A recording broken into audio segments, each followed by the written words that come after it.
Excuse me, Thea. Aren't you home right now? No, I'm with Angel at the hospital. But it's evening already. Ahem. Aren't you forgetting something, wifey? What about preparations for supper? Surely you don't intend on forcing my poor son to make his own supper? No, my husband will be coming to meet me at the hospital as soon as he gets off work. He's just finishing up his last bits now. We're gonna go back home together afterwards, which is when I'll make us supper. My friend just stopped by your house. Huh? Your friend came to our house? Why? She said she had some business to take care of in the neighborhood. I said that you'd give her a lift home in your car. It's a long way, and there's no reason she should have to make her own arrangements with you living so close by. What? This is the first I've heard of it. Because I didn't tell you. Valerie, look, I'm sorry, but I'm not at home all the time. I have things of my own to do, and a life of my own to lead. You can't just go around making promises to people on my behalf. I thought you'd be home because you should be making preparations for supper like a good wife right about now. My friend stopped by your house when I said you'd take her, but she said you weren't there, and now she's complaining at me. Do you have any idea how much embarrassment you've caused me, young lady? I told you this before, but I come to the hospital to be with Angel whenever I have time. I told you you're better off just assuming I won't be home. Please stop making promises on my behalf. If anything, being at home is the exception these days. Dearie me, you really are spoiling that girl. Angel's going to grow up to have terrible manners and a poor work ethic if you're not careful. Just because she's ill doesn't mean you have to go to the hospital to see her every single day. She needs to learn what it means to be independent. She's a little girl. Besides, I have no idea whether her condition will deteriorate in the future. Any time I get to spend with her is valuable. Please don't say such awful things about your granddaughter. What are you so worried about? She's been sickly since she was born. This is hardly anything new. The doctors have made it abundantly clear that she isn't going to live that long. You'd think you'd have to come to terms with it by now. Is that why you think I shouldn't go and see her? That's not what I'm saying. Stop being overly dramatic and trying to paint me as some cruel, heartless villain. I'm just saying you don't have to base your entire life and every decision you make around her. You should be more considerate towards what the other people in your life want, like me. What's the point in you having a car if you only use it to go to and from the hospital? The least you could do is take me on holiday to a hot spring resort, or to the theater, or to the beach from time to time. I'm devoting all of the time I can to Angel right now. My husband's with me on this one. Is he really? I wonder. He knows that no matter what he says or does, you'll only ignore him and spend all your time with the girl. Are you sure he isn't just going along with it because he knows how stubborn you are and he's afraid how you might react? Absolutely not! How could you even suggest that? Angel's the most important thing to both of us. She's our #1 priority. My God, you really are stubborn, young lady. Angel's a girl. What sense is there in wasting your time waiting hand and foot on her like she's some princess? What does her gender have to do with anything? Everything! At least if she was a boy, you could raise her as the successor to my son's company. Hopefully you'll fulfill your duty as a wife and provide me with a grandson before long. I'm sorry, Valerie, but to be honest with you, that's the last thing on my mind right now. I'm gonna go help the nurses with Angel's dinner now, so if you excuse me, I have to go. No, you excuse me, young lady. I am not done speaking with you. Don't you dare! My friends are going to the mall this week, and I want to go with them. There's a new clothes shop I want to check out. I will not be the odd one out of my friend group, so be a darling and come pick me up. I'll let you make up for not taking my friend home today, because I'm kind like that. So what do you say? I told you I can't. Please use the bus or the train like everyone else. I have no intention of leaving Angel's side.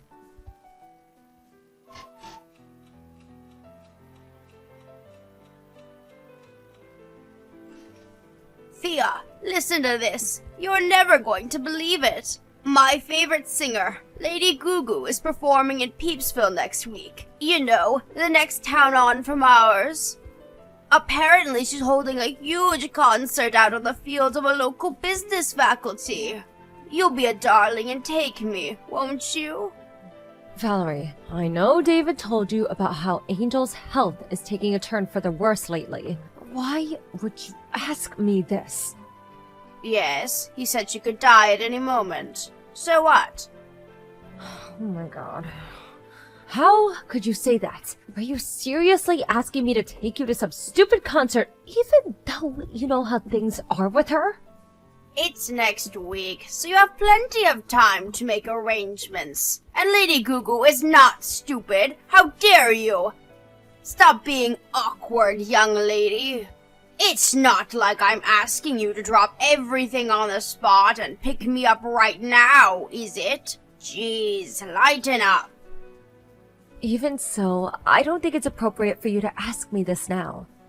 So when will it be appropriate? Am I just supposed to wait around forever while life passes me by? How many times have the doctors told you Angel's in a bad way by now? I lost count. I'm sure she'll be back to normal within 2 or 3 days. I don't know whether she will or she won't. That's the point. Would you just stop this already? I'm stressed out enough as it is. Wow. Why do I have to take this from you? Why are you getting mad at me all of a sudden? You have severe attitude problems, young lady. Because this isn't the kind of thing you ask someone when their daughter is in the hospital bed and might not make it. Me and David have been sleeping by her bedside at the hospital all week. Not my problem. What does any of this have to do with me? Angel's your granddaughter. What good is a sickly little girl who lives in a hospital bed to me? It's been too long since I met her. I don't even remember what she looks like. With this sorry state of affairs, I may as well not even have any grandchildren. Anyway, you'll be a darling and take me to the concert, won't you? Mildred from next door said she wants to come too, so make sure you clean the car out first. I don't want you embarrassing me by having it full of empty sweet wrappers. How many times do I have to say it? I can't take you. Then how am I supposed to get there? I can't go to Peepsville without a car. It's just too far. The trains don't go there and the bus is for peasants. You can't seriously expect me to associate with the lower orders. My husband said he can't possibly take me and refused flat out. You're the only one I have left to rely on. You'll be a darling and take me, won't you, sweetie? I can't possibly take you either.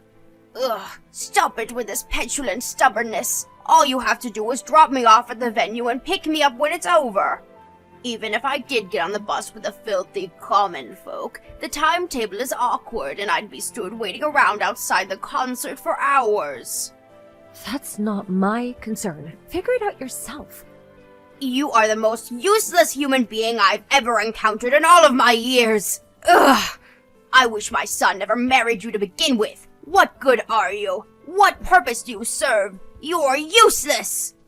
I'm a mother before I'm a wife. What would you have done if David had fallen seriously ill when he was young? Surely you'd have done whatever you could to be by his side as much as possible. Yes, I suppose I probably would. Because he's my son and the successor to the family name. I certainly wouldn't waste my time with the likes of a little girl, though. And I don't know why you are either. I've heard enough of this. I have nothing more to say to you. Don't contact me again. You didn't give me an answer. You'll be a sweetie and take me to the concert, won't you, darling? Won't you? Find your own way there. How dare you! We accepted you into this family as my son's wife. You are in no position to disobey your mother-in-law. This is your fault for giving birth to a sickly little girl in the first place. Why should I suffer for your defective genes? Don't drag me into your mess. I have a right to see that concert. Are you listening to me? Reply at once. Ugh, you will pay for this. Damn you!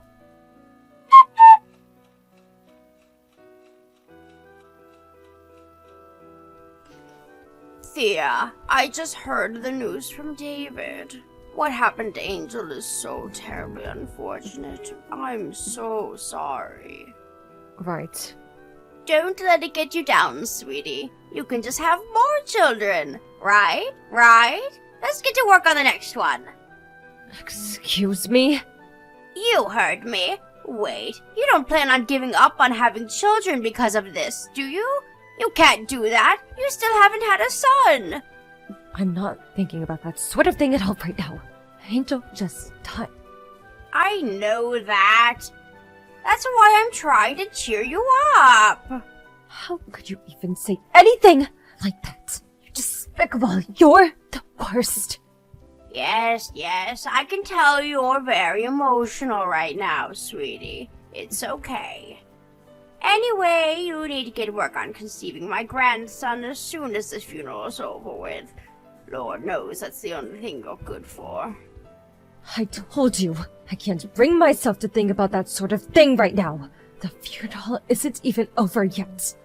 Duh, I know that, moron. That's why I very clearly said you need to get to work on conceiving my grandson after the funeral's done with.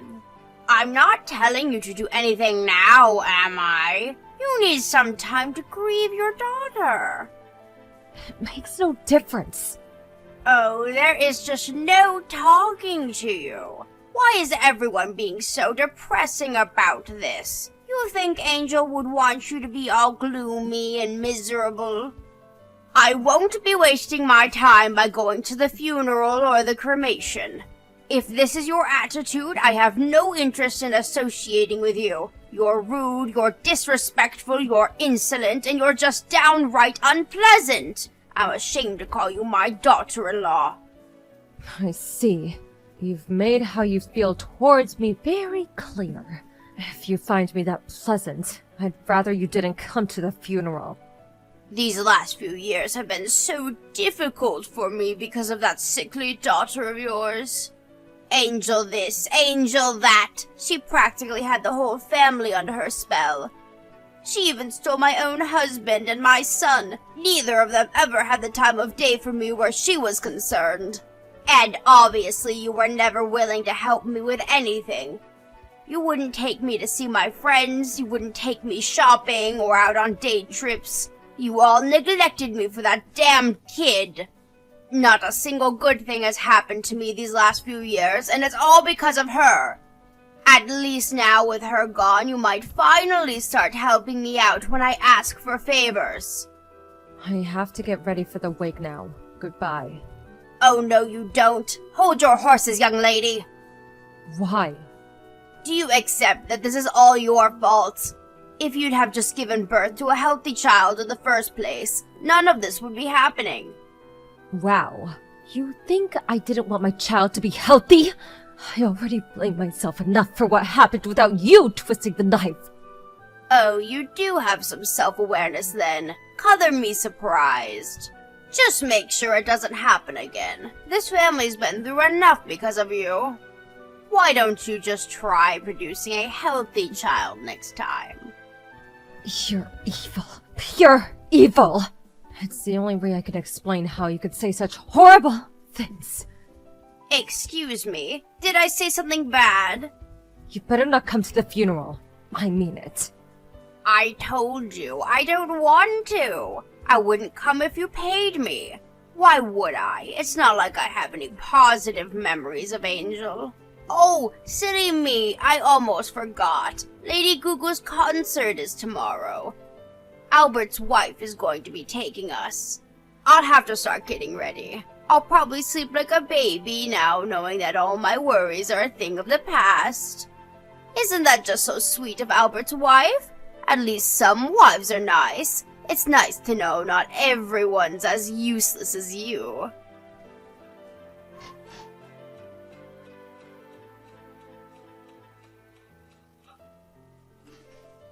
It's been a while, Thea. Yes, it has. Can't you even say hello to your mother-in-law properly?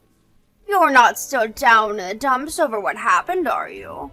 Her funeral was a whole month ago now, sweetie. It's time to move on.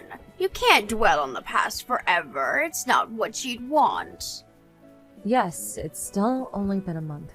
Her body's still barely cold, and you dare tell me to move on? Stop being so dramatic. Surely you're at least feeling a little more level-headed than you were immediately after it happened. I hope you are, because it's time to get to work soon. I do hope you won't let me down again. Good luck, sweetie. I have absolute faith in you. What are you talking about? My grandson. Hurry up and show me my delightful grandson's cute face. Angel was never your grandchild as far as you were concerned, was she? Obviously not. Not only was she terribly sickly and frail, but she lived in the hospital, and that's not even to mention the gender. To be frank, I consider her to be unrelated to me from the moment I learned she was a girl. Anyway, forget all that. It's time for you to start focusing on popping out the next one, young lady. Make sure it's a boy this time, no matter what. There are some things you just don't say. You have no idea what it means to be a decent human being, do you? Part of me didn't want to accept that my husband's own mother could be such a despicable piece of crap. But there's no denying it. You're beyond saving. Excuse me? You still didn't notice, did you? No one wants anything to do with you anymore. When's the last time you saw your husband? Huh? Now that you mention it, I haven't seen much of him at all over the last few days. He said he wouldn't be home for a while because he's busy with work. He's still not home, is he? So what? We all go through busy periods. If he has work, he has work. It can't be helped. He always did go away on business a lot. I'm used to it. What are you getting at here? It's not unusual for him to be out of the house for days and weeks at a time. Your husband left you. He's currently making preparations to divorce you. What are you talking about? That's crazy talk. You're twisted. Don't even joke about that kind of thing, young lady. It's the truth. He gave me permission to tell you everything I'm telling you now. Why on earth would my husband divorce me? We've been together for 30 years, I'll have you know. 30 years! That's nearly longer than you've existed, you little witch! Why? Because of your attitude towards Angel. You refused to have anything to do with your own granddaughter purely due to the fact that she was a girl. You made fun of her for being weak and sickly. You refused to visit her in the hospital even once before she died. You didn't even go to her frickin' funeral. You just couldn't overlook the way you acted towards her, no matter how hard he tried. Why would my husband divorce me over the girl? It was hardly my fault she was so weak and sickly, was it? This is exactly the kind of attitude he couldn't tolerate. Your husband loved Angel more than anything. He spoiled her rotten, was always coming over for visits and buying her gifts. He warned you about the way you were acting countless times. He wanted you to change. I was even there when he did it sometimes. Please, won't you just speak a little more respectfully towards your granddaughter? He tried, but it was useless. What are you saying? That I should love my grandchildren no matter what? It's hardly my fault she was so unlikable. Why should I be punished? I'm not necessarily saying you had to love her unconditionally. But it would have been nice if you at least didn't pick on and make fun of her for having an illness. Or make mean-spirited, disparaging comments about her whenever you felt like it, when you knew full well that she could hear you. You're free to think what you'd like to think about people within the confines of your own mind. That doesn't mean you have to say every little nasty remark that pops into your head when you know damn well no one wants to hear it. I can't help being honest. I say what's on my mind. What's the problem with that? The fact that you don't even seem to understand why everyone's sick of you probably has something to do with why you're being divorced. Me, David, your husband, none of us want anything to do with you ever again. We're cutting you out of our lives forever. What does my son David have to do with this? He was Angel's dad. We all loved that girl. You don't have a single ally in this family anymore. You burned all of your bridges beyond repair. Never contact any of us again. Wait a sec. Hold your horses, young lady. My husband isn't answering my calls. What on earth is going on? I'm getting nothing but voicemail. That's because he blocked you. He told me to tell you you'll be hearing from his lawyer once he's done finalizing the divorce procedures. Come to think of it, David hasn't been responding to me lately either. What exactly is going on here? He hasn't been ignoring me the whole time too, has he? Yes, I was also considering blocking you myself, but I couldn't resist the urge to be the one to tell you about your family abandoning you. I can't deny that this all has been very satisfying. I'm glad I didn't block you. I also wanted to let you know that this is all 100% your own fault. I'll never forget how you absurd and victimized me. Thea, please! Wait, this is all going too far. Just hang on a moment. I'm sorry. I'm sorry, please. Will you tell my husband and son I apologized? Tell them to unblock me. I'm begging you. Like hell I'm telling them that. Anyway, even if I did tell them, it wouldn't change anything. They didn't block you because I told them to. They blocked you because you're toxic and poisonous. Because you're evil, malicious, and mean-spirited. If there's something you desperately need to say, I suggest you tell it to the lawyer your husband hired. Oh, no, you don't. I won't speak to my own husband through a damn lawyer. Let's all discuss this together as a family. Family? Oh, that's funny. You seem to be making a misunderstanding. Because not a single one of us thinks of you as family anymore. Stop speaking to me like that. I am your mother-in-law. That still makes me your mother, young lady. I never thought of you as my mother-in-law, even from the beginning. What? I mean, come on, why would I? The bullying started as soon as I married David and we moved in together. You mocked and ridiculed me. You insulted my daughter because she was born with an illness. You looked down on both of us. You made me feel worthless for not giving you a grandson. In-law or not, someone who treats me and my family like that is no mother of mine. That's fine by me, though. After all, you never acknowledged Angel as your granddaughter, did you? Why should I acknowledge you as my mother-in-law? I'm free to think what I like of you. Thea, I'm so sorry. I can't apologize enough for my horrible attitude towards Angel, really. I feel terrible about everything. Too little too late. Angel's never coming back. I'll never do anything like this again, I swear. I'll think about my behavior. I'll change. Please, just give me another chance. You're free to think about your behavior and change. And honestly, I hope you do. But you're not getting another chance. We mean it when we say we're washing our hands of you. You're not our problem anymore. I hope you use this as a lesson and become a better person. How am I supposed to live without my family? My husband's divorcing me. And my David cutting me out of his life forever. Oh, the horror. I can't do this, Thea. Please, I'm old and frail. Please don't do this to me. I'm begging you, Thea. I'll do anything. Help me. I'll do anything. If you'll really do anything, then forget about us and leave us in peace and lead our lives without you.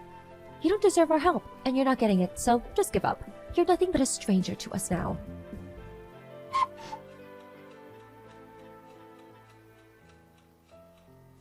Valerie's husband made it clear he wanted to divorce her, but being as stubborn as ever, she refused to meet him halfway, and he was left no choice but to take her to divorce court. Now, this is quite ironic for someone who has harped on so much about womanly duties, but apparently she never did the housework and she was always out drinking with her friends. Not only that, but she was constantly abusive to Tim, and made all kinds of hurtful remarks that led to pretty significant deterioration in his mental state. Sounds like divorce had just been a long time coming. Eventually, the judge deemed her to be at fault, and her husband's case was acknowledged. With that, she has no choice but to go through with the divorce. Last I heard, she was living alone at the house she was awarded as part of the alimony while looking for work to support herself. As far as I know, she never had a job in her life, so things could get difficult for her. David and his dad told the whole family about her behavior, and when word made its way to her group of friends, she became a sociopath. And now, she doesn't have a soul to rely on in the world. It's amazing how quickly rumors spread, and in a little while, the tale of the wicked stepmother was all you'd hear about at family gatherings. I'm just relieved it's a story we can reminisce over, because when it was really happening, it was hell. With no means to support herself and no marketable skills to speak of, we don't know how she intends to support herself alone from here on out. But to be honest, we don't care. She isn't our problem anymore. No matter how hard life is for her now, no matter how much she struggles, and no matter how much she begs us, we won't be lifting a finger to help her. Me and David moved away immediately after Angel passed away, and Valerie's husband followed suit. We all live in the same neighborhood now and are always there to support each other. I'll never forget the empty, heartbreaking sadness of losing my daughter. But she didn't just leave me with sadness. She also filled my heart with beautiful, joy-filled memories, which I'll cherish and hold dear forever, until it's my last time to join her. I want to start thinking positively about the future now. I like to think Angel is watching down on us all from heaven, and I want to live a life that makes her proud. As anyone who's experienced the pain of losing a child knows, it never gets easier. But me and David are committed to overcoming our struggles and carving out a life filled with love and happiness.